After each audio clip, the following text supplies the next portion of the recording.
The following podcast contains strong language and alternative facts. Follow us on Facebook and Twitter at Heel Podcast.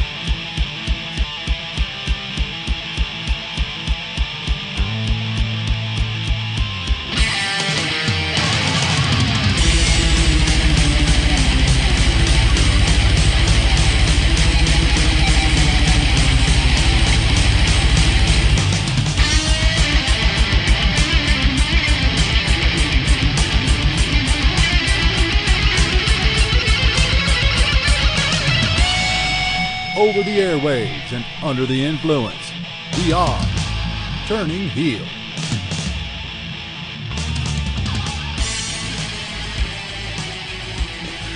Ladies and gentlemen, for the 50th time, welcome to the Turning Heel Podcast. I am one half of your broadcast team, here for all 50 episodes so far, Fugras.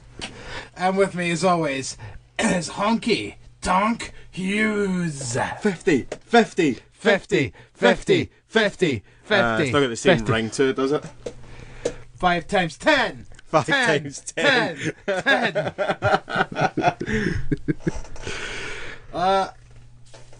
I've got nothing to talk about. Thank you for joining us. Cheers. See you later. Oh. Bye. See. No, there's actually a plethora to talk about today. It goes that far. But yes, there's lots to talk about. So WWE 2K18, It's pish. it's certainly a game. It's fucking shite. Here's all this stuff that you can do. Oh, we're going to take that away from you and charge you more money for the next one. Yay! Where the fuck is my custom theme songs? It's gone, man. You're never going to get them again. I don't understand. Like, they talk about, like, it being, custom theme songs, they're do-do-do-do-do, we don't have the copyright license, do-do-do. And it's like, well, what happened with the last console and the console before that when you could do it? Yeah.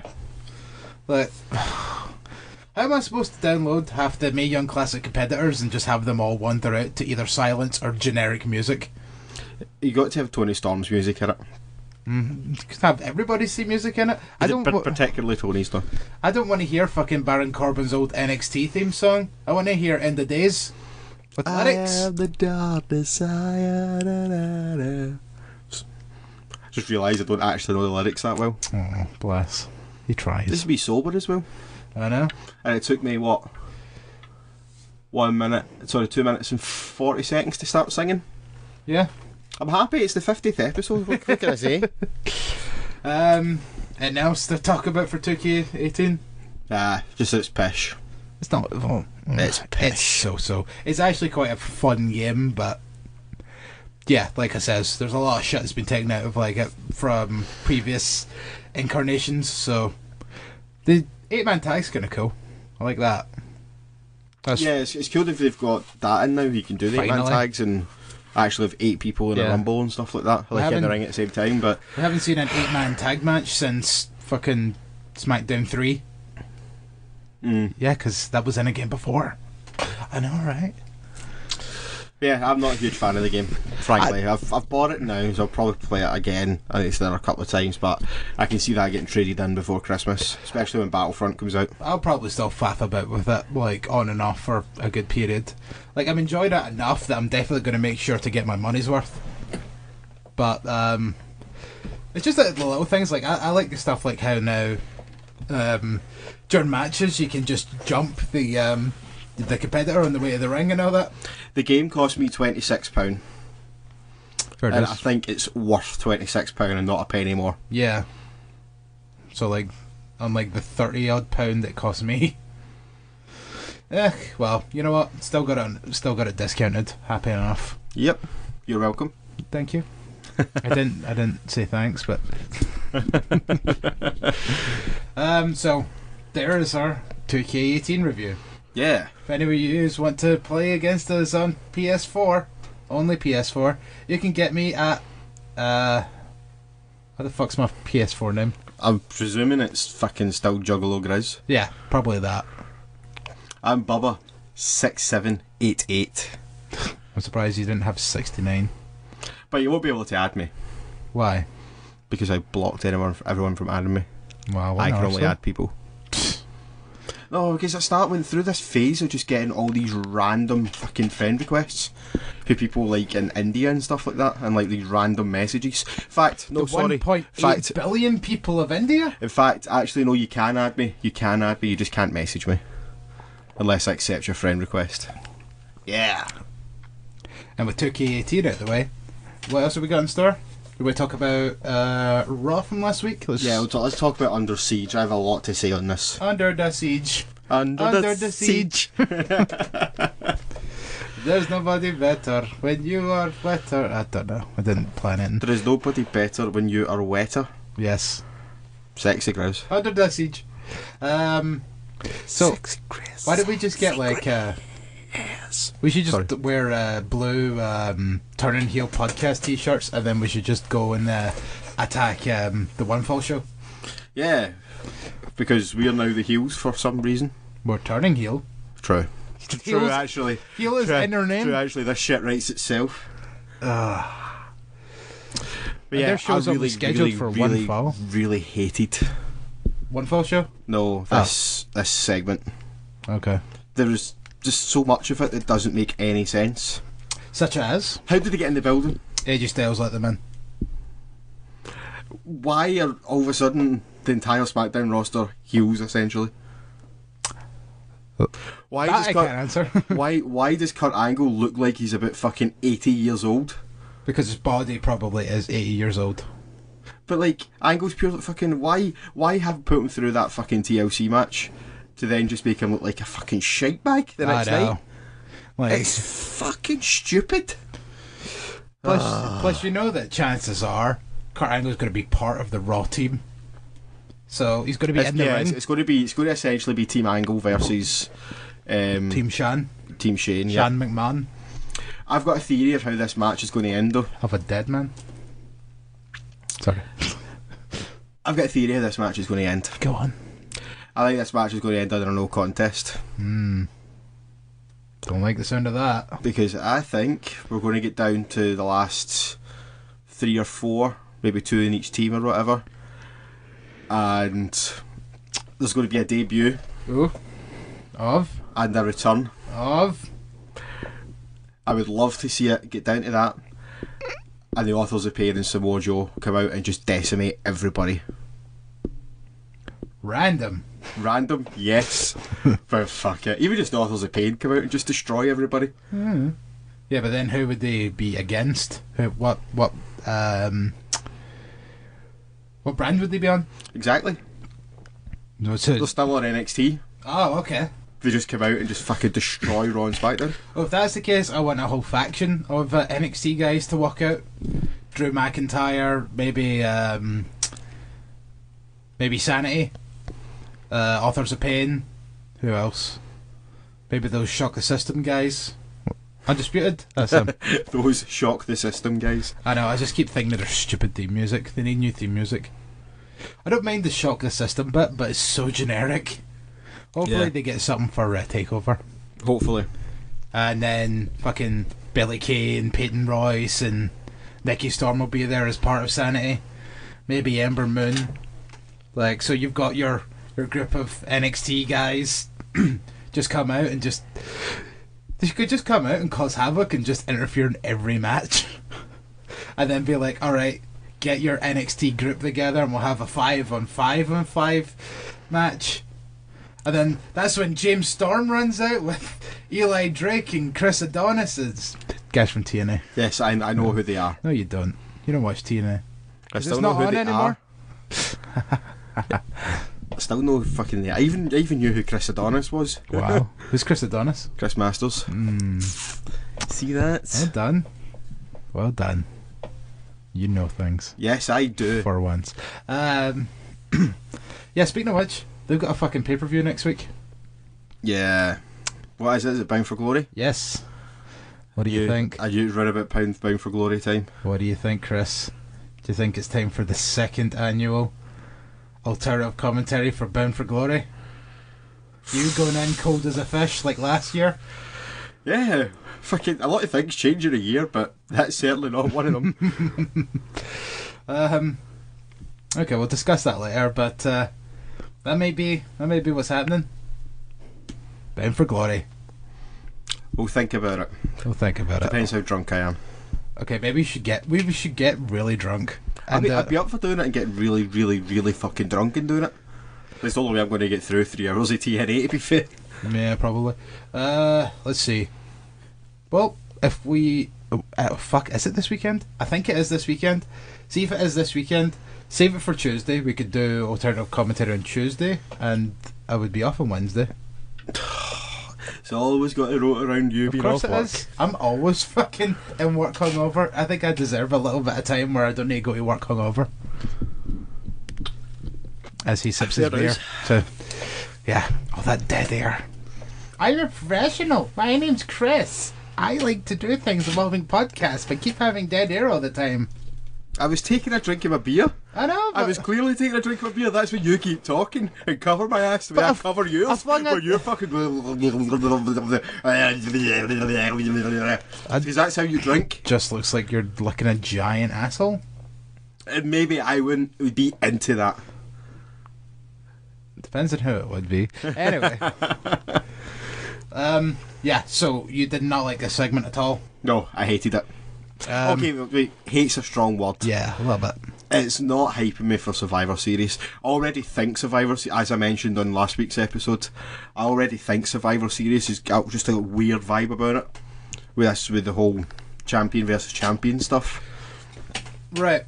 Well, we'll get into that in a second about the champion versus champion stuff, but let's actually try and go through the segment a wee bit. So, because it clearly looked as if Smackdown were going through clear levels of ranking when it comes to the Raw roster, because he started off with the fucking absolute jobbers that are tightest worldwide. And yes, I did do the arm thing. Yes, he did do the arm thing. It was disturbing. It's just a pose. Could have whipped my junk out while I done it. That would be disturbing. Yeah, it would be. Yes, exactly. It would be. Yes, so yes. Shut the fuck up. You shut up. Fucking. Then they moved on from there to the, slightly more better job squad like Goldust and Rhino and Heath Slater and Kurt. No, Heath Slater wasn't there. It was Kurt Hawkins and Curtis Axel. Because Curtis Axel, who I didn't even see getting into the fight. I just seen him lying on the ground, beat up, and I'm like, where the fuck did he come from? He must have came in, got knocked down immediately. Yeah. And then everyone else was just in front of the camera, so you'd never seen him again. And then from there, they go into the locker room, and Chad Gable just makes a fucking beeline for Jason Jordan. Which was one of the parts of it I did actually like. Yes, that was quite interesting. He literally pushed Rusev out the way to get Jordan, which was pretty cool. Then there was Matt Hardy and unidentified wrestler that jumped out the shower. Yeah. Who? We put this back about 3 fucking times and we could not tell who this guy was. No. I initially thought it was Finn Balor, but it wasn't Finn Balor. No. And then I was like... They would have kept him strong by not having him in this. Yeah. And then I was like... It kind of looks like... what's his name? Jordan Devlin. Which would explain why I thought it was Finn Balor, but it being Jordan Devlin's just not... It makes no sense either. No, I fucking have no idea who it was. I mean, you kind of started making the argument, he could have been there for a tryout match, and it's like... Yeah, but why would you still have him on TV? He's not a part of the Raw roster. Yeah. But, yeah, so if anyone knows who the fuck that is, please feel free to let us know, because we watched it back about 3 times, kept getting pop-ups, which didn't help. We were watching it totally legally. Mm-hmm. Vince. What? I would be surprised if Vince has blocked us anyway. I decided to tweet him a nice Hardy fuck you for something we'll get on to later on. So then after that they moved up to Elias, Gallows and Anderson, and one half of the Revival, Dash or Dawson, whichever one's not injured. Then the women's division, which is clearly more important than any of those guys. Yeah, because they even got to do the stare down with the women's division, and then just kicked the fuck out of them. And then, that stellar women's division, like Alicia Fox I mean, I love Alicia Fox to bits, but I don't think that she looked as if she needed to be there. I mean, that would have been the kind of thing that would be perfect for someone like Dana Brooke. Yeah. Who they scared away and ran away as if she wasn't a wrestler. And she probably has, like, fucking more muscles than the rest of the SmackDown women's roster combined. She probably could have leathered the four of them. But she ran away as if she was, like, fucking Alexa Bliss. Yeah, it's good to see Alexa Bliss not there, though. Yeah, well, it's clear you've seen who wasn't there. And so who is obviously going to matter in the terms of this big 5-on-5 thing. That's probably why they didn't have people like Randy Orton in there. But granted, they had Shinsuke Nakamura there, and he has a chance to be on the team tomorrow night on SmackDown. And then, does he? Yes. I've obviously missed something. Yeah. Okay. I'll tell you that in a second. Cool. And then they fought the Shield. They're kind of the pinnacle here of all the people that they battered, and then they dragged Kurt Angle out onto the stage again, who looked like an 8-year-old man, as you said. Jalen looked like fucking. Jalen Rusev was trying to help his granda across the road. I know. That's Jalen looked like fucking it was. It's like they barely even they're like, oh my god, they're dragging Kurt Angle out here. It's like they barely have their hand like resting on his arm, and he's just slowly walking with them. There was literally no form of dragging going on. I just don't understand why what was the point in putting him in that TLC match and making him look really good in it, getting the pinfall win over Miz, and then the next night on Raw just have him fucking shiting himself. I know. Alright, okay, I know that he was surrounded there by was people, about 20 people, but still fucking you would still at least expect him not to back down. Yeah, let alone literally run away. Yeah, literally ran away. I mean, it obviously it kind of feels like obviously the TLC thing was done on like 2 days' notice, but it seems as if they already had this story for Kurt Angle like the next night. So that's why this is obviously going to be the start, and I think Survivor Series was meant to be his initial proper return to the ring. So this just seems as if like they've kind of kept that story as it was, but then put him in the TLC match, so the two of them don't work out together. Yeah. Because it's like, why is he such a badass one night walking into a 3-on-5 handicap match, but then the next night against the less superior SmackDown roster, all of a sudden he's shitting himself. The phrase "tail between his legs." A good bit. Yeah. And plus, just the way that see the look in his face when the SmackDown roster came down to ringside to begin with. Like, again, he looked like an old man. He was like pure hunched over. Like he may have been in pain from the match, fair dues, but it didn't help. Didn't help what we were saying here. Like he was pure hunched over and just kind of had his mouth like agape, but like it didn't look like he was shocked. Just looked like he's kind of zoned out and forgot to close it, like old people tend to do when they just stare. When have you ever seen an old person do that? Just old people do it all the time. They just kind of sit in their chair and then just stare. Like normally it's at the ground because they don't have the energy to keep their head up, so they just kind of stare at the ground. Yeah, let's get you away from this, Chris. Every now and again, you just see somebody walk up and go, "Yeah, right, Frank." They just go, "Yeah, I'm doing great," and then that's it. Or like when you wake up in the morning. You ever wake up in the morning? You kind of put on your socks and you just kind of. Oh yeah, I do that all the time. You just sink into yourself. Yeah, I do that all the time. To be fair. It's like that as well. Maybe I should have went for that analogy first. I get up in the morning, I sit on the edge of my bed, and then just kind of stare at the wall. I know. For about 20 minutes before actually doing anything.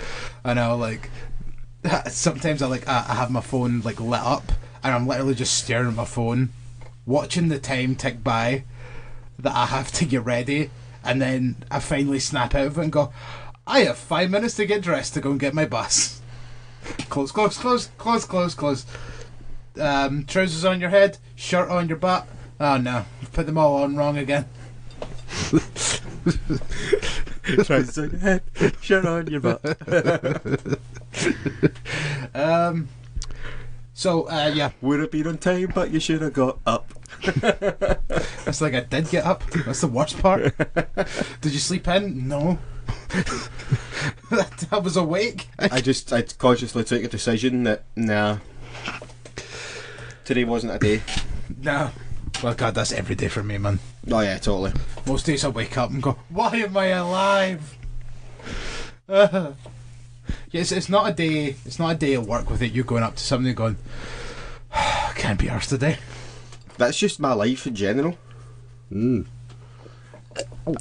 Well, and then moving on to that, the only thing that was important from Smackdown was they're starting to do their qualification matches for Survivor Series. So Sami Zayn took on Randy Orton, and Randy Orton won. So Randy Orton is part of SmackDown Survivor Series team. And the entire SmackDown women's roster is going to be the representatives of the SmackDown women's roster. The entire women's roster? Well, there are only 5 of them. Yeah, I suppose. Well, there was a segment with all of them backstage, including Lana, and then Daniel Bryan goes, "You're all going to be in the SmackDown Women's Elimination match." And then Lana leans in and goes, "But there are 6 of us." And then Daniel Bryan just goes, "Not you, Lana." And she just stands there like, just like, fuck you, you fucking vegan prick. I don't see the point in making it, turning Lana into a wrestler. Meh. Had 7 matches and lost all 7. She looked on good. TV. She looked good in her gear though. And her theme music was quite good. I actually quite like her theme tune, to be honest. And the last thing of note was Becky Lynch won the captaincy. captaincy. Yeah, But seen that. it doesn't matter because they were all in the team anyway. Like, at least, like, you know, Alicia Fox has a choice of who can be part of her team and who not to be part of her team. But literally, when it came to the SmackDown side, you were just stuck with those people. Take it or leave it. Exactly. I mean, it could have been cool if, like, they were like, okay, well, we're going to have qualifying matches, and then, but like, yeah, but against who? And then maybe they could have, like, had, like, 1 or 2 NXT superstars, like, come up for a shot. Like, Billie Kay's been on SmackDown before. Wouldn't you bring her up and job her up? Yeah. Yeah, why not? Yeah, why not? You said you wanted to talk about Lesnar Mahal for some reason. Oh, yes. So, the floor is yours. Because Paul Heyman ripped him a new arsehole and it was amazing. He said, normally I would big up Lesnar's opponents for these big matches, but not you. When Daniel Bryan and Shane McMahon realised that they got shafted in the Superstar shake-up, and you became their what's the word? Champion? No. It was like, oh, god damn it. It was pure perfect as well. Like, he got it but didn't really deserve it. They just kind of gave it to him. So it was, yeah, that's pretty much the whole thing was just like, you're not a real champion, you're shit, go fuck yourself. And Lesnar is gonna fucking fish you to death at SummerSlam. He actually said that on Raw. It's insane. Can't believe they got away with it. And then Jinder Mahal on SmackDown's like, 1.8 billion people of India. Because he's useless. Fuck you, Jinder. Venice. He got you to learn something. That he has no voice ever when he cuts a promo. No, that there's 1.8 billion people in India. No.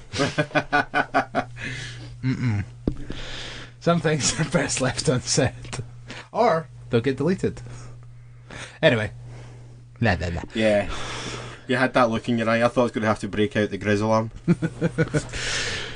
Well, I actually stopped myself for once. Well done. Fucking learning. Yeah, so needless to say, that was one of the first Paul Heyman interviews or promos that I've enjoyed in a long time, because the subject was Jinder Mahal, your shit.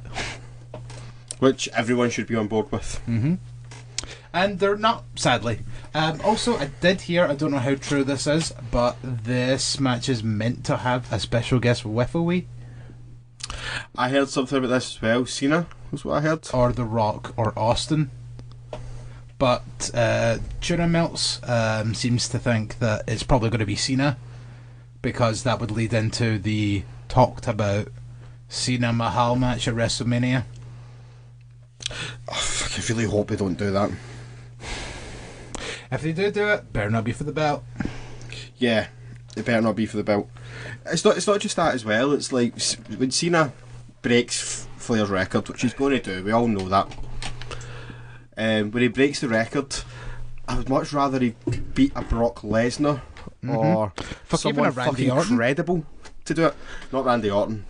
I mean, I know they've wrestled more times than I've had hot dinners, but even then, like, let's say Randy Orton is still much more credible.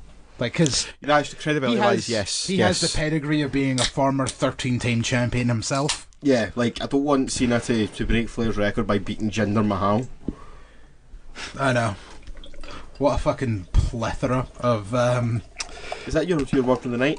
I do love the word plethora. It is a cracking word. Plethora. Plethora. You look at the list of champions that John Cena's beat to become WWE champion, and then you look at the last one and it's like Jinder Mahal. Yeah. One of these is not like the others. Taking the title off The Rock, taking the title off fucking Orton, as you said, Edge, Batista as well, I presume, at some point. Abel Del Rio. Even then, he's more credible. Yep. Yeah, so... Jinder Mahal. And then Jinder Mahal, yeah. Remember him from 3MB? No, nor dab, because I wasn't that interested in that third of it.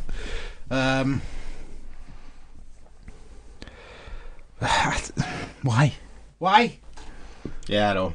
I'm really, really not looking forward to Survivor Series. I'm looking forward to Survivor Series, but for all the wrong reasons. You're looking forward to it being a car crash? Yeah, it's going to be great. It's going to be great. And we're going to watch it live, so... And we're probably going to be Ricky the Dragon Steamboat at the time. Yeah, that's probably only going to be the only way I'll enjoy it. Mm-hmm. Wow. Mitch vs. Corbin's going to be awesome, because we don't... Yes, that will be good. That's the one match that I'm looking forward to. Absolutely everyone else is shitting on, by the way. Like, we're probably the only podcast out there that is actually looking forward to this match. I think we're the only podcast out there that likes Barron Corbin. I think we're the only people out there that like Barron Corbin. I think we're the only specimens. Spicy Crisps, Barron Corbin. Exactly. Underrated. Give him his own nickname. I want fucking Barron Corbin to be... I want Barron Corbin to beat Jinder Mahal. Yeah. You should have. Fucking right, you should have. Fuck you, Vince. What are you thinking? Well.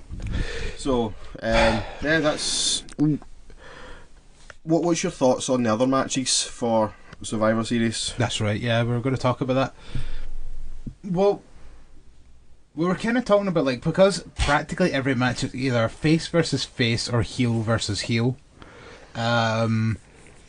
We're kind of thinking, what do you think? Do you think any of the belts are going to change hands before the pay-per-view to maybe make some of these a bit more face versus heel orientated?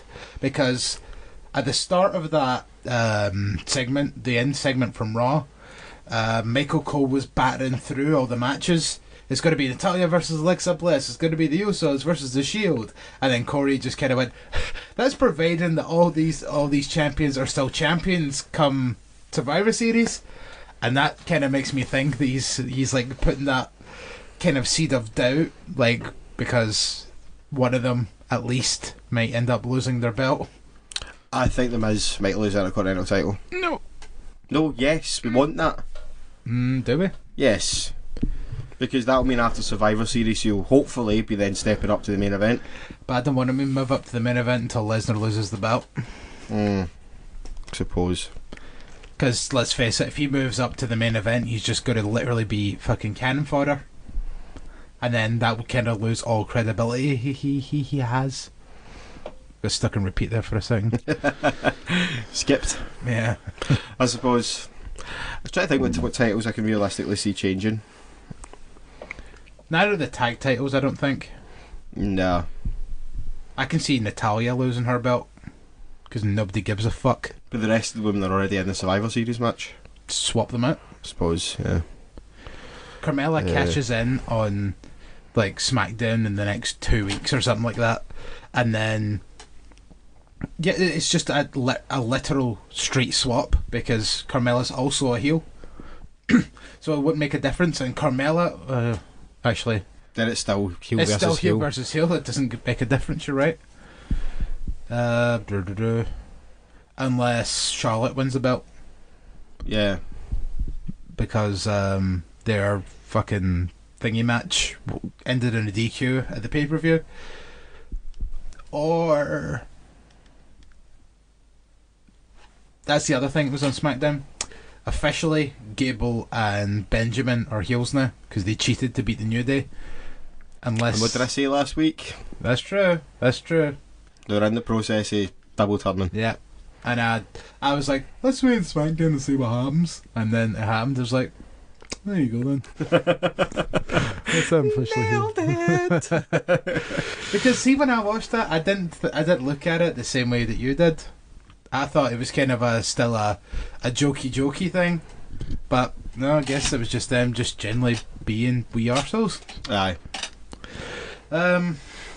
So they could maybe win the belts. It'd be a bit anticlimactic for a 5th title reign of the Usos to again lose them on their first title defense, but at least if Gable and Shelton then end up going into that match against the Shield, you know, that would be heel versus face. Mm-hmm.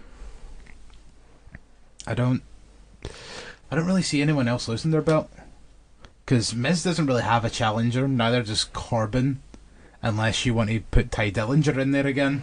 I really don't want Corbin to lose title, not just because I love fucking Corbin. Did you just want it? Yeah, I don't want him to start hot potatoing it about. But I also don't want Miz to lose the belt because he's held the belt for so long, and I would get the feeling that if he lost the belt, it would literally just be for this purpose of having him lose the belt just before Survivor Series. Mm-hmm. And the only person I could think of that he could lose it to is Jason Jordan, because who the fuck else? Unless they make Finn Balor win it, and as far as I'm concerned, Finn Balor should be in the 5-on-5 anyway. Yeah, I think he will be. So, I think he will be Team Raw. I don't see any belts changing, realistically. it's just going to be a bunch of weird fucking heatless matches, though. Yeah, that's the thing. Like, it's... See, Usos and The Shield should be amazing. Although Barron Corbin and The Miz, It's going to be going by the little social media exchange they've had in the last couple of days. I didn't see the Corbin half, and Not you said seen the Corbin half either. Might try and see if we could find it on YouTube when we take a break. Do you think you could maybe play that? Does that count under this fucking copyright gaga we need to I do could with? probably play it, fuck it. And then we could play the Miz response at the end. We'll just do both of them at the same time. Oh, okay. That's a good idea too. If I can get a hold of the audio. Right. Well, before we go any further, it's time for a bit of housekeeping. Because Drew's made a boo-boos. Cedric Alexander pinned the Brian Kendrick in that tag match at the pay-per-view last week, not Jack Gallagher. And he used the move. Oh my god, it's blanked again. Oh my god. This isn't a joke or anything like that. Oh my god. Is it the boom? Something check. What the fuck is that? Gut check? No. I don't know. Oh my god, this is embarrassing. Because I thought about it earlier, and I thought about, like, purposely this bit where I was like, I'm going to say that I made a mistake last week, and now I forgot the name of it again. Join us next week for part 3. Oh. But do you know what the thing is? See, at one point last week, You were in the toilet, and I was sitting there trying to think what the name of it was, and it came to me, and I was going to bring it up, and I remembered the name of it and forgot. Grizz. Are you going to look up what it is now? No. Okay. I thought you were going to look up so you knew what it was and then not tell me just to be a dick. No. But now you mention it. No, I'm not going to be that cruel. I was literally just checking the notes to see what's next. Yeah, what is next? Kind of went completely off the original plan. So, we've done it Under Siege, done Survivor Series matches, done the Brock segment. Releases. Oh, yes. Oh, one more thing. I also want to say thank you to William G. Grisington the Fourth for doing our new outro. Thank you very much, Squire. You're a gentleman and a scholar. And a scholar. Indeed. Right, so 3 releases over this weekend. Only one of them that anyone cares about. Summer Rae is gone. Oh, I meant that only one that no one cares about. I don't really care about 2 of the 3. Like Darren Young and Summer Rae, I'm just totally meh. I liked Summer Rae, but she was barely ever used. So, like ever. Yeah. Like the most use she got was when she was in NXT. As soon as she came up to the main roster, she was pretty fucking useless. The best run of Summer Rae's whole career was when she was with Handsome Rusev. Yeah. Handsome Rusev and Hot Summer. Lana is like wet dead fish. Smells like one too. Mm. Yeah. The Emma one is weird. Very weird. Like, it's just came completely out the blue. Especially given that they've just given her a decent wee run with Asuka. Like we were talking about in pay-per-view, Asuka didn't squash her. Yeah, it was very competitive. Yeah, you were kind of thinking that maybe they're going to start to now look to do something with Emma. But no. They even had a second match on Raw, and that one was still about 6 minutes long, and Emma looked a lot more fighty in this one. Mm-hmm. So it really made me think that things were going to go in the up and up. But apparently, one of the news reports I read was like Emma's kind of doing the same thing as Neville and Aries did, and just kind of was unhappy with her position and wanted to leave. That wouldn't surprise me, especially going by the things that she says on Twitter. Was she saying Twitter? Just in general, she's always like, "Oh, give Emma a chance" and all that. And yeah, and that's not part of character. Yeah, like I think she was very clever about it in terms of she did make it part of her character, but I think there was a lot of shooting involved there as well. Definitely. Like a bit like Alicia Fox. Yeah. That whole t-shirt thing came from a legit interview she had with Lillian Garcia, of all people. Because every wrestling personality needs a podcast these days. Yeah, even us. Although we're not personalities.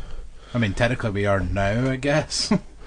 We're kind of on like the bottom rung of wrestling personalities. I don't think we're as high up as that. See the shit on Ryan Satin's shoe? That's us. Well, he's not a wrestling personality, he's a journalist. I suppose. But I know, yeah. The same sort of thing as us. I guess. Okay, in that term we're probably... And he also has a podcast. Fair enough. Okay, fair enough. Yeah, well, yeah, that works. That analogy works. Fuck you. Yeah, fair enough. I didn't know he had a podcast. Yes. But you know who else has a podcast? Sam Roberts, and he's terrible. Do you know who else is a podcast? Booker T. Yeah, exactly where I was going with that. I thought we were going to get through a whole episode without moaning about Booker T. Well, I can imagine it's just an hour and a half of like him like asking someone a question, then replying, him just going, Yeah. So, sucker, when did you first get in the wrestling business, fool? Wait, no, he's not Mr. T. He's Booker T. When did you get in the wrestling business? I got in the wrestling business in 1978. Shucky ducky. And who was your favourite opponent? Well, I've got to say, my favourite opponent of all time was probably... it's a throw-up between Arn Anderson or Ric Flair. What are you doing, Booker? I'm just agreeing with you, sucker. This is making me uncomfortable. Stop that. That.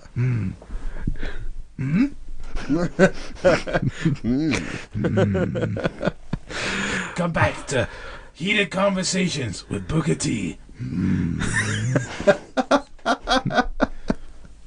think that's what it's called. So is that genuinely what it's called? I think that's what it's called. Well, I think I just made that up. But then, like, Ryback has one where he's just like, I think it's talk with a big moans. guy or something like that.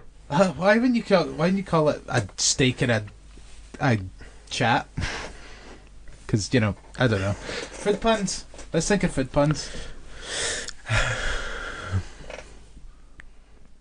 A blab and a bowflex. No.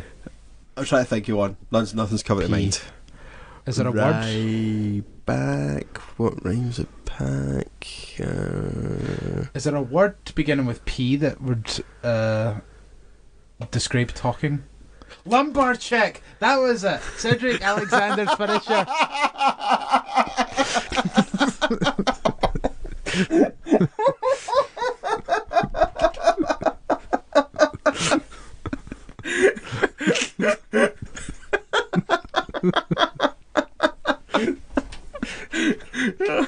Oh, for fuck's sake.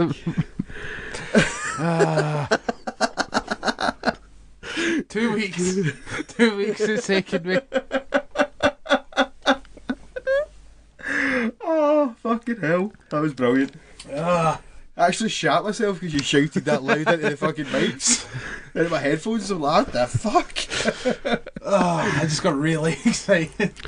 I'm probably going to forget in about 5 minutes. Yeah, bro, I'm going to ask you at the end of the show what it's called. Oh, fuck. So what we talked about before, if you remember that? We were trying to give a better name for the podcast for Ryback. Feeding time. Yeah, fuck. Feeding time with the big guy. With the big guy. That's a great one, actually. There you go. Done. There you go. You can have that one for free, big guy. We will see you in March. Paisley. Is it March? I think Yes. it's in March. I will see you in March. I'm buying a meet and greet. Ed fucking Paisley. Nah, I'd rather go to Motherwell. Yeah, you've said that before. You're not a fan of the Paisley venue. No, it sucks. It's just 3 front row seats, and then the rest is, I don't know, just go and fucking sit up there. And it takes... I like sitting up in the balcony. But it takes about half an hour to get to the toilet. You have to go down a flight of stairs and walk the entire length of the fucking room. In fairness, you do a lot of peeing. I didn't do. More than the average human being. Well, we do drink at wrestling shows. I don't know how you hold it in. I don't know either, to be honest. Well, granted, I don't think you drink as much as me either. Yeah, I usually do. By the time we get to ICW shows, we're usually going pint for pint. Aye, like, that's if we've been out drinking and stuff like that, but... Well, I mean, for example, I'm probably already on like my 4th can. Yeah, aye, but we're sitting in fucking the HQ doing a podcast. I know. So why aren't you drinking with me? Feeling all alone. Because I said to you I wasn't going to drink that much, and I meant it. All alone and vulnerable? Because I'm... You worried I start touching you or something? Yeah, again? Oh, actually, never mind. Uh-oh. That probably wasn't a good joke, given what came out about a certain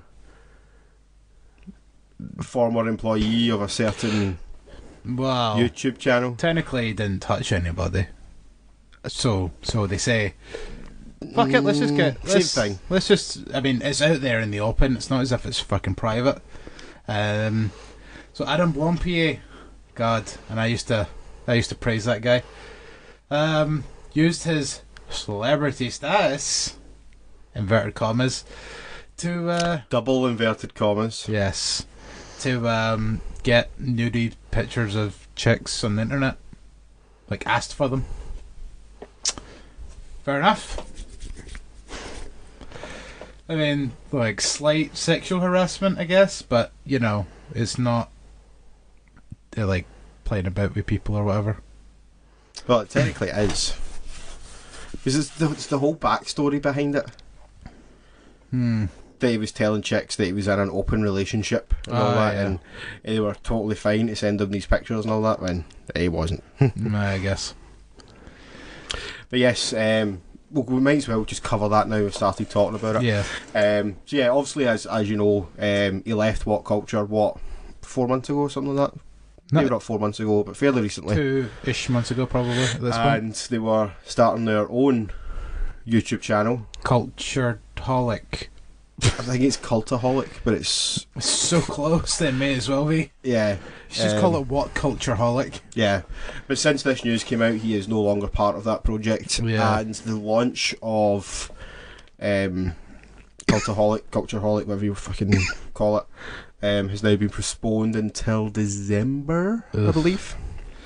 It makes me wonder if they're actually going to bring him back. Hopefully, after some of this stuff has kind of died down a wee bit, because you can say whatever you want about Blompier now for what he's done and all that, but see the fact that he decided to come out himself. At least I think so. Don't go down that route, man.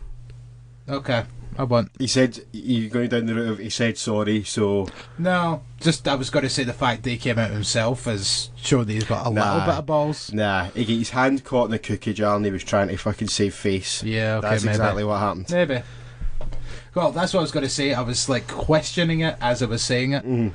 So I was like, did he just decide to come out himself and say this to get help, or did somebody just kind of be like, oh yeah, no, this is what happened, and then he's like, well, I better make a status about it and make it seem as if I'm the victim. I don't think he made it seem like he was the victim. I think that's maybe a harsh way to describe it. Yeah. But yeah, I think he got his hand caught in the cookie jar and he's kind of trying to save face a wee bit.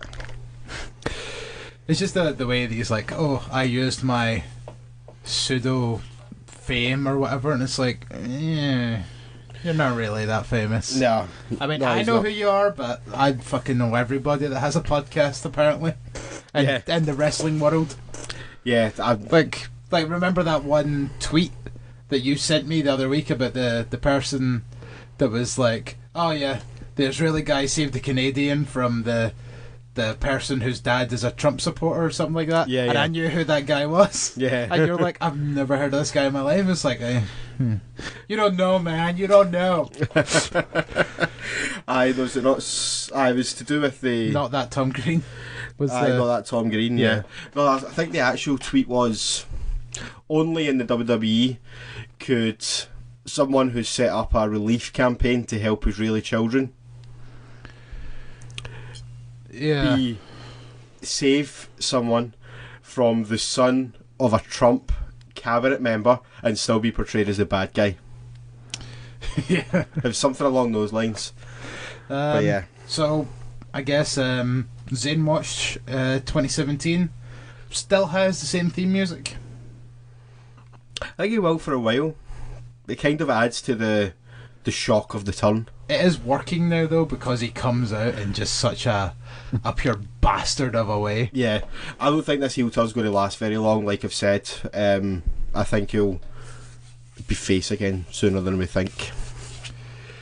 I mean, possibly after KO throws him out the Royal Rumble or something like that. Yeah, I'm expecting that. So what do you think with Owens versus Nakamura tomorrow night? Winner gets on the Survivor Series team. You thinking Owens is going to lose? I would hope so. Do you think they get involved in some way, shape or form though? Yes. Me too. I wouldn't be surprised if they take out 2 members of the Smackdown team. Yeah. Don't know, they just get taken out. No one knows who took them out, and they're like, "Hey, we can help. We're 2 guys. Yeah, I heard you need 2 guys. We're 2 guys." Although it kind of doesn't make sense for Owens to be in Shane's team. I know, but I get the feeling like they would come out, purposely look as if they're doing it for the good of the blue brand, and then they just walk out halfway through at like a pure major moment. Like it's Shane McMahon and the 2 of them, and then Shane McMahon's crawling over, and Owens is like, tag me, tag me, tag me, and then like maybe Zayn's doing the same thing, and then it's like McMahon leaps over to get a tag, both of them just go, and And then just walk they away. Maybe get it down. If they do the angle thing, the angle thing, and have Angle and Shane both in the match. They could even do it where it gets down to 3-on-1, where it's Shane, Owens, and Zayn against Angle, and then they do that whole drop off and walk out thing. And as a result, Team SmackDown loses. Yeah, but it's just like it's the two of them that purposely cost the Shane McMahon the match. And see, that could even go further still. Like, I believe it's SmackDown's last pay-per-view, did you say? Was in December? Yeah, SmackDown's as Raw's pay-per-views for the year are done. Right. So after Survivor Series, that's Raw done. Yeah. Oh, but they're going to have what seems like a fucking pay-per-view, like in January, but we'll get down to that soon. But shall we take a quick break before we get into anything else? Yeah, I'll see if I can locate this Barron Corbin promo. If not, something else will be on. Well, we'll play the Miz's one regardless. Yeah, cool. Enjoy. Hey, Miz, I hope you were watching that. I came into your house, kicked down your door, and ran over your little Raw superstars like nothing. There's a reason I'm the United States champion, and tomorrow I'm going back to the #1 show, Smackdown Live, and I'm going to continue to do what I do best and run people over. I've got a little bit of advice for you. Come Survivor Series, you should just stay home and keep playing dress up with your little wife. Barron Corbin, I just got your message. I've been really busy this week, but I gotta say, it's the best promo I've ever seen you cut. It's amazing because when I cut my best promos, it's in front of thousands in attendance and millions watching at home on a big camera in a WWE ring, while your best promo is on an iPhone on social media. So listen up, Twitter tough guy. This isn't about Raw and SmackDown supremacy for me. This is about making the Intercontinental Championship the most prestigious and honorable title in all the WWE. I bust my ass day in and day out to make that title relevant, while the United States Championship is working overtime to make its holder relevant. See, I've heard all about you in the WWE ring, how talented you are, but to me, you're just another generic big man who will be gone in 2 years while I'm carrying this show for the next 10. And if you ever talk about my pregnant wife again, I'll knock your teeth down your throat. Strong words. Strong words indeed. And we're back. Yes, we're back. Sorry.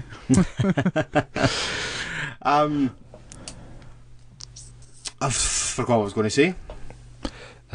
Interesting promo there, Miz. Yes, Miz absolute fucking nailed it. Yeah. As always. Corbin's was a little flat, but... Yeah, like, see the way Miz was talking about it? Because I seen the Miz's first, I was like, oh, what what Corbin said. Yeah, no. And it's not anything that special. I ran down your Raw boys, and now I'm going to SmackDown, and you dress up with your wife. And then Miz drops a fucking F-bomb. Oof. Yep.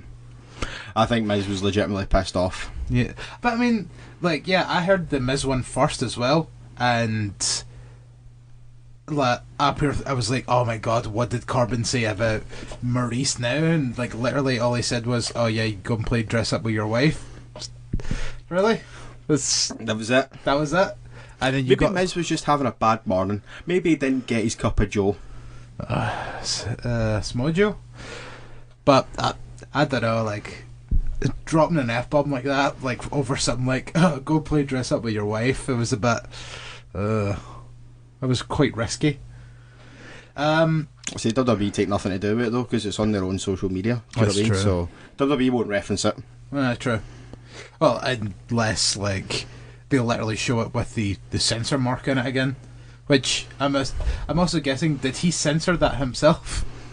You must have done, yeah. See, well, I guess that's performer for you. I'll tell you what, we'll ask him on Wednesday. Yes, we shall. We'll ask him on Wednesday. When the Grizz meets the Miz, Part 3. You met him before? Part 3. Fair enough. I've never met the Miz. Aha. I don't know what to get signed.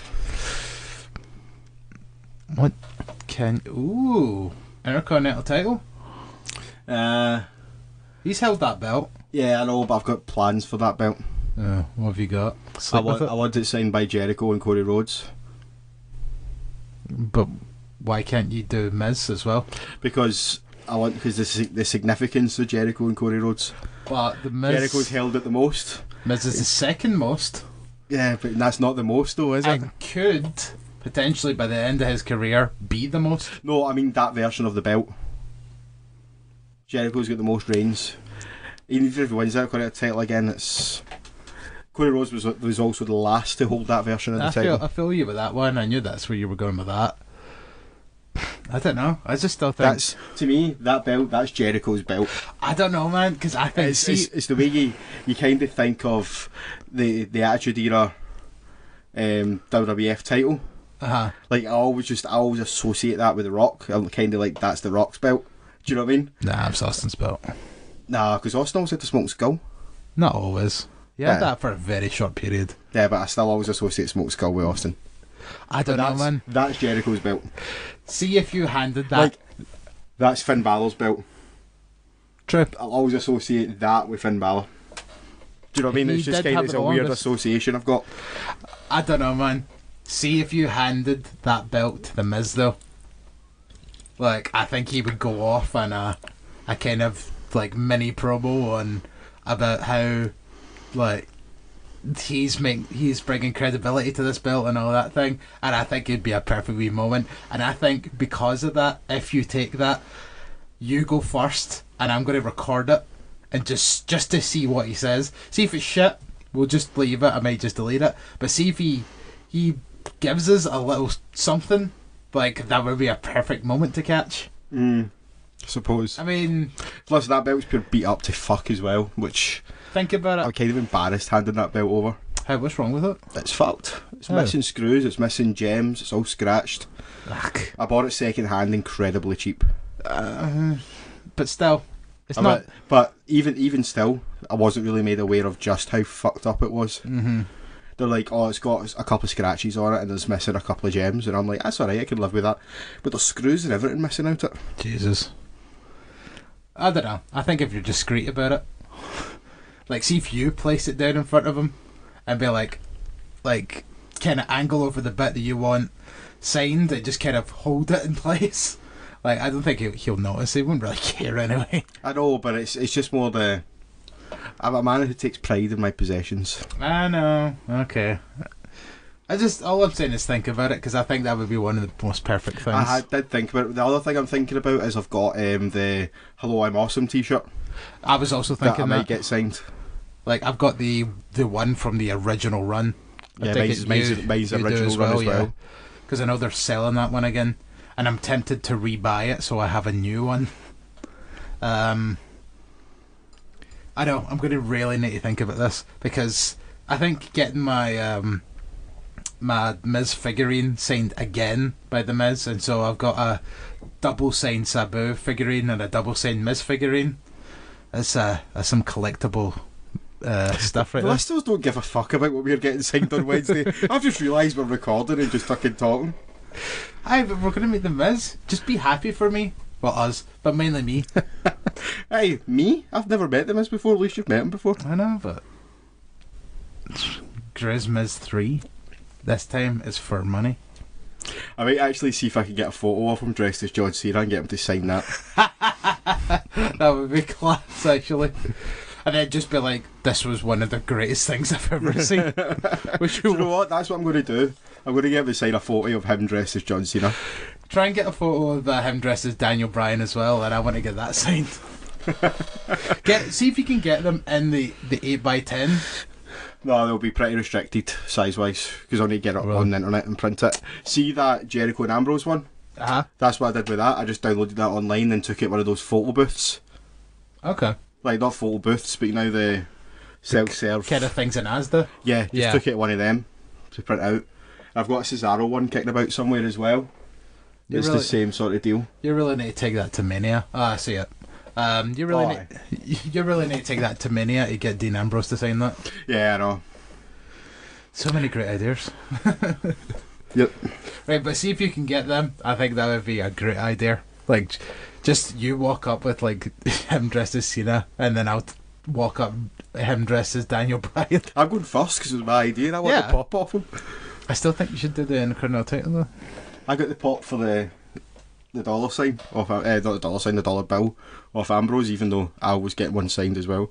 My idea, so I'm going first. Totally. And considering the fact that like you had the Shield deface an actual dollar bill, so one day like Roman Reigns is just going to get tackled by like 10 police. And it's like, what happened? You deface a $1 bill, sir. You have the right to remain silent. You have right to an attorney. If you cannot afford an attorney, we will provide you one. I'm Roman Reigns. Superman punch. I don't even know if that actually is a law. I wonder if any of our American listeners can confirm that. Yeah. If it is actually illegal to deface the currency. Mr. Bean, what's the his apps on writing on your money? Can you do it? Can you not do it? Because Lord knows, like, and if you can't do it, am I going to be held accountable for this? Well, so could it be me that's going to federal prison? Technically not. You didn't deface the dollar bill. I could be held in. What's the word I'm looking for? Conspiracy. Contempt? No, not contempt. Conspiracy. I conspired to deface a dollar bill. Well, maybe in Trump's America. If it's even a law, who knows? Anyway, let's move on to fucking shite we've got on walls. Let's face it, see the amount of times that we've pulled fucking pound notes out of our bank machines and there's been fucking drawings and shit all over them. Like, I'm surprised like that would be an actual rule. It's like, oh, don't deface the dollar bills. Let's do a quick Google. I'm now interested in this. Okay. Ugh. Entertain the people. I'm just having a look about here. I still think Intercontinental is a great idea.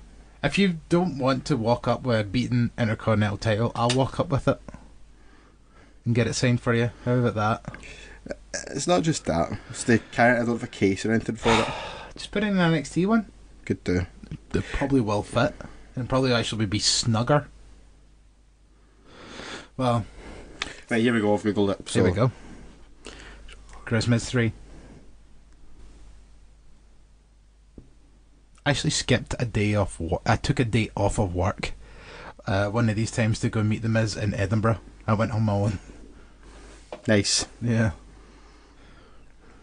Apparently there is a law, but it's a massive fucking article and I'm not reading all that. So yes, there is some sort of law against defacing the currency. There you go. So, what's our next subject? Fuck knows, I'm completely lost now. I know. The shite we're talking. We've literally just spoke rambles for about 20 minutes. Yep, definitely. Next up, there's rumours. No credible source has actually confirmed this, but there's rumours that Ronda Rousey reported for her first day at the PC this week, or last week, and she's also pretty much going to become the highest paid female performer in WWE history. So that's why they fired 3 people. It would not surprise me. But why Emma? Ronda Rousey could have a great match. Fire Dana Brooke. She's useless. She really fucking is. I mean, you seen her during the fucking the Smackdown Electric Boogaloo. She just ran away, and it's like, you're like bigger than all of them put together. Yeah. What was the point in having it? Why not just have a makeup lady run away? I know. It just looked dumb. Yeah. They could have had the general manager run away. Oh, no, wait. Yes, they did. They did. Oh. And then, when the women wrestled each other, Mickie James came out in fucking high heels again. Like, Mickie James really needs to learn, like, footwear when coming in and doing moves or try to fight with people. Because there's been times where she came in the ring in, like, fucking giant-ass high heels and then done the Mickey DDT. Like, that could have easily went wrong. Yeah, totally. That's worrying, actually. It's also kind of impressive. And but I'm not even mad. I'm not even mad, I'm impressed. You ate a whole wheel of cheese. You know I don't speak Spanish. What's your thoughts on Rousey then? Are you a fan of her signing for WWE? Is it something you want to see? Yeah, actually, I'm kind of looking forward to it. I want to see what she brings to the table. I think she's got far more use in WWE than she does in UFC right now anyway. Yeah, definitely. At this particular point in time, WWE's probably the way for her to go. Let's hope that she doesn't lose her first 2 matches and then all of a sudden everybody hates her. I think she'll go on an Asuka type winning streak. Probably not as long as Asuka. And I'd like Asuka to be the one to end it. See, that's what they should do. They've introduced Asuka to television now. I tried to make that silent. They've introduced Asuka to television now. Just have her not lose. Just don't lose. And then build the two of them up. Maybe for like 2 years. Imagine WrestleMania 35? No, 36 it would be in 2 years. This is 34 coming up. Okay, I can't do math. Okay, fair enough. Well, I suppose it depends how you look at it. Do you count this year as 1 year? What is the next WrestleMania number? The next one's 34, one after will be 35. Okay, well... Because, that's how numbers work. Okay then, right, so she's getting in here within the next couple of months. So not this coming WrestleMania, but maybe the next one. So let's call it a year and a half then, maybe. Two sexy women, 2 undefeated streaks, clash at WrestleMania. See, that could be main event worthy for a championship, I'd say. Do that. Boom. Making it rain dollars in here. Not Roman Reigns. He doesn't need to be in the main event. No, he absolutely does not need to be in the main event. Asuka versus Ronda Rousey. WrestleMania main event. Fuck you, Charlotte. Make it happen. Yeah. Just because Charlotte keeps talking about, I'm going to be the first woman to main event WrestleMania. No, you're not. You're not that good. Yeah, she's really not, to be fair. Another rumour that's been doing the rounds is that Triple H apparently donated his salary for the South American tour to Kevin Owens, who, as people may or may not know, had to leave the tour early due to a family issue. I don't think anyone actually knows what said family issue is, but whatever it is, it's not bad enough that he's missed television, which is quite good. It's quite classy in terms of Kevin Owens when you think about it. Like the fact that he's going through an issue that meant that required him to get taken off the road, but still was there to be on TV. yeah, Like, granted, he was probably only there for literally about 20 seconds. Like, he only done a backstage skit, but it set up his match for the following week on Smackdown, which means obviously he's going to be back in ring competition. So maybe it was there, maybe it was not, and they just worked around that. But regardless, like, still. Yeah, so supposedly Triple H has paid his salary to Kevin Owens. The rumour I've heard, I don't want to like kind of dive into this too much and like talk about rumours and hearsay, but the rumour I've heard is to do with his son being bullied. Oh shit! As to why he had to go home. Don't know how true that is. Could be true, might be bollocks. I don't know. No one with any credibility has ever reported it, but that's the thing I keep seeing popping up. So, well, you know what? They're all just jealous. I'm fucking jealous. I wish Kevin Owens was my dad. hey, if I was going to bully somebody, I certainly would be bullying fucking Kevin Owens' fucking way. I know, right? Stupid kids get a death wish. It doesn't have. My dad could be up your dad. Yeah, well, my dad's Kevin Owens. Oh, fuck. Ah, shit. Right, so the last thing we've got to talk about. Well, what about Leo Rush? Yes, actually, yeah, I've not put Leo Rush in the notes, but yeah, we should cover that. Probably should have covered that earlier on when we were talking about the releases, but hey ho. Yeah. For those that have been living under a rock the last 24 hours. Under the rock. Under the rock. Giggity. Leo Rush released a tweet basically mocking's the wrong word, I think. Emma being released. It sounded as if he was trying to get over Asuka, but just used a bit of a sad situation to kind of do it. So he said something. You said it was something along the lines of, "You mess with the Empress of Tomorrow and see what happens." That's what happens when you truly are not ready for Asuka. Okay, same difference. But I don't think it's that big a deal. I mean, it was insensitive of him to tweet, but fucking get over it. I know. Like, it's... Okay, like it's the chick lost her job. Yeah, but which is a shame, obviously. As far as rumours are going, she asked for her release or walked out or something like that. We don't know yet. I'm be interested to find out. And if which I think we will find out over the next couple of weeks. And see if it is the case that Emma left on her own accord, then I don't understand why anyone's getting fucking bitchy at him about this. It's not like he just posted, ha ha ha, Darren Young, Summer Rae and Emma lost their jobs. God, they must have been shit. I should get up in the main roster so that I can show them what I can do. Lol. Hashtag. Yeah.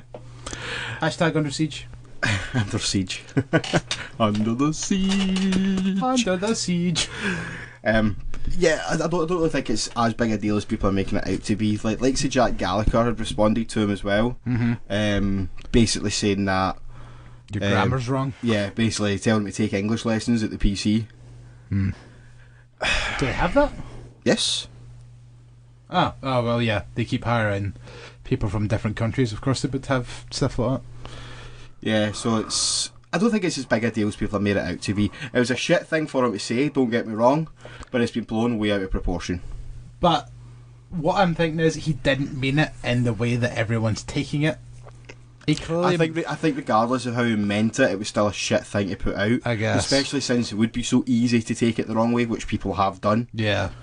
Like, he's obviously his thumbs worked faster than his brain at that particular point in time.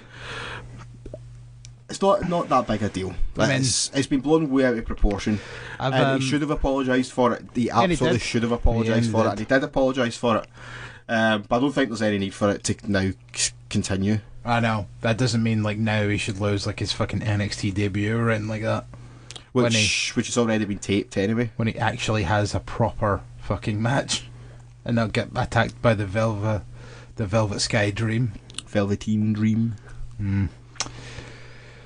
But I listen to other podcasts and there's people that have apparently worked with him, and sometimes they've said he's a wee bit of hard work, so maybe this is just one of those cases where that kind of stuff is shone through again, and just, I don't know, maybe kind of like what you said there, like his fingers working faster than his brain. I think that's probably a good way to put it. Shush. Yep. So, the last thing we've got to talk about is the big breaking news from today, which is Raw 25. Yes. I'm not sure how I feel about this. I'm kind of excited. I'm excited. I think they're really going to have to nail this though, because they've left themselves with so many possible avenues that could go wrong. They're doing it in two different arenas. So it's WrestleMania 2. Yep. I like the idea of them doing it in the Manhattan Centre. I do like that idea. That's where the very first Monday Night Raw was. Interesting. So I like that idea, and I also understand that it's far too small for them to do it in now. Okay. As the main show. So I get why they're doing it as two separate shows, but it depends. They have to run them at the same time. They really can't do a 5-hour Raw. Like that scares me. Technically, the prospect of that scares me. Technically, they could, but why? I'm probably going to get the feeling it's going to be something along the lines of. Put my drink down for this one. The first 2 hours are probably going to be in the network. Like the first 2 hours are going to be live from the Manhattan Center. It's Monday Night Raw. Like the first intro, and then so it's probably all going to be a bit of rubbish, and then the match, the main event of the Manhattan portion's going to be decent, and then you're just going to go Raw live on the USA Network, and that'll be your regular 3-hour show. Possibly. I wouldn't mind with stuff like that, but you know for a fact that USA would not go for putting WWE on for 5 hours. People need to watch the reruns of CSI. It really wouldn't surprise me if they did, because USA seem to really like WWE for some reason. There's still, like, even though we constantly talk about dropping ratings and all that crap, the fact that they probably are still one of the biggest ratings grabbers of all of USA Network. 100%. 100%. So there's the talk is that Undertaker. Well, it's not talk; it's confirmed that Taker's going to be making an appearance. Interesting. So, because he was in the first ever Raw main event. Yes. So, what's your thoughts on this? How, like, I've seen, like, on various Facebook groups and stuff like that today, a lot of people are kind of a bit bent out of shape about Taker coming back after, obviously, what happened at WrestleMania, hat and the jacket and all that, blah, blah, blah, blah. People think it's too soon. What's your thoughts? I wouldn't be surprised if we see him at Survivor Series. That's where he debuted. Mm-hmm. And there's been people speculating that he might show up at some point regarding something. So, see, to be honest, if he shows up at Survivor Series, then that kind of makes this whole thing about him showing up at Raw 25th anniversary like a bit of a moo point. I don't think he will show up at Survivor Series. I mean, they did the whole Survivor Series thing 2 years ago, did they not? To mark the fact he debuted there when they were in the feud with the Wyatts.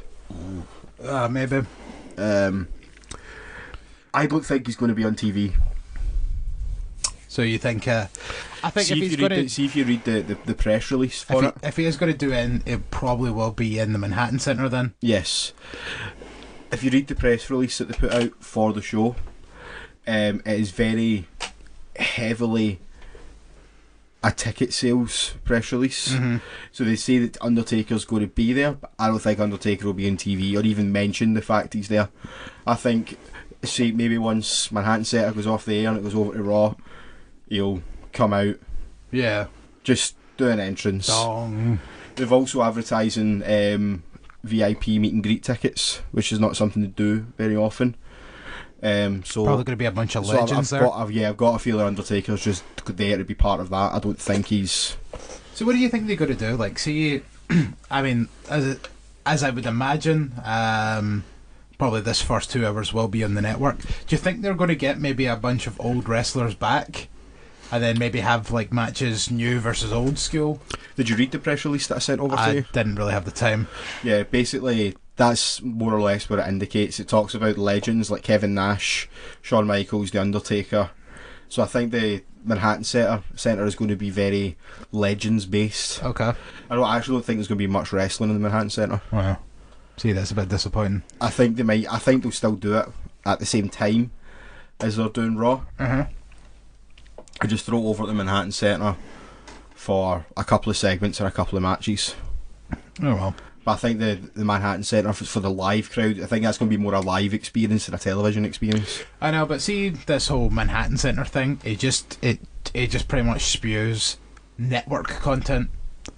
Just be like, oh well, if you can't get enough of Monday Night Raw, the 25th anniversary is next week. You can join us from 5 Eastern, live in the WWE Network, where the first 2 hours of the 25th anniversary of Raw will be emanating from the Manhattan Center. And then at 8, 9 Central, tune on over to the USA Network, where you will see the final 3 hours of Monday Night Raw's 25th anniversary, live from the Barclays Center. Yeah. Yeah, 5 hours of Monday Night Raw in one evening. I think that theory makes a lot of sense, to be honest with you, that's how they're going to do it. Because WWE are just scrambling for original content, which is why I don't understand why they don't record more fucking house shows, especially the Starrcade. Like, remember that random Madison Square Garden show that they done like a year or two ago? Nothing fucking happened and it was kind of shit, but they aired it live. Why not just do this with Starrcade? Like they did with the show in Japan, Beast in the East, yep. Just, it makes no sense. Just air it live. I kind of want to see Rick and Morty Express against Anderson and Gallows. Is that actually happening? Allegedly, yeah. I know it was on that dodgy poster we seen with all the wrong spellings. But I apparently, I think Gallison, I was about to call them, Gallows and Anderson, tweeted them, and it's an actual match that's been set up. Fuck's sake. Did you see the 2K18 advert? Which one? With Gallows and Anderson. Don't think so. Basically, they set up a demo of 2K18 in a shopping mall, and people got to go in and play. But Gallows and Anderson were on the other side watching on a monitor, and like they were providing the commentary that was coming out during the game. That's amazing. So all those people were like, they do special guest commentators. Like, that's amazing. There wasn't even any of them, like, they didn't like burst out or anything to surprise them. They were just sitting at the like behind it, and Anderson's like that. Oh, this guy's gone. Whoever it was, fucking. Oh, it was Nakamura. It was. Oh, this guy's going. Shinsuke Nakamura. Yeah, he no doubt loves his New Japan Pro Wrestling. Gallows, what is it we call guys like that again? Nerds! Fucking great, man. I'll try to see if I can find it once we finish. Yeah, this is amazing. But then they kept getting the winners and the losers wrong. So like the other person's like, this game's glitchy, this game's so glitchy, I won. And then he's like, Anderson's like, yeah, he's really looking like a loser now. And he's like, but I won. Fucking brilliant. Well, that's why they're my most favourite, probably one of my most favouriteest tag teams, like doing stuff right now. Even though they're not doing anything good, like anytime they're on telly, they're Still just so fucking funny. hilarious. Yeah. Like that Jason Jordan nerd thing from 2 weeks ago was just one of the funniest things. Jason Jordan is a nerd. Jason Jordan is a nerd. But they were doing it. But they were doing it to the beat of like Jason Jordan's theme music. These guys are legends. So have you anything else you want to talk about? Nerd. No, that's me now. That's me all out. You're all out of nerds. One Fall podcasts are nerds. All other podcasts are Nerds. Especially Sam Roberts. So anyway, for the 50th time, I've been Chris motherfucking Hughes. And I've been the Grizz.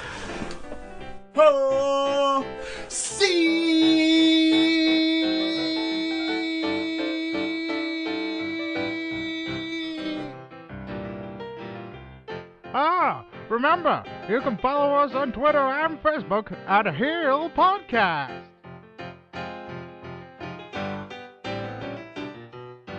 And also, don't forget, you can hear our archives on the World Wide Web at heelpodcast.co.uk.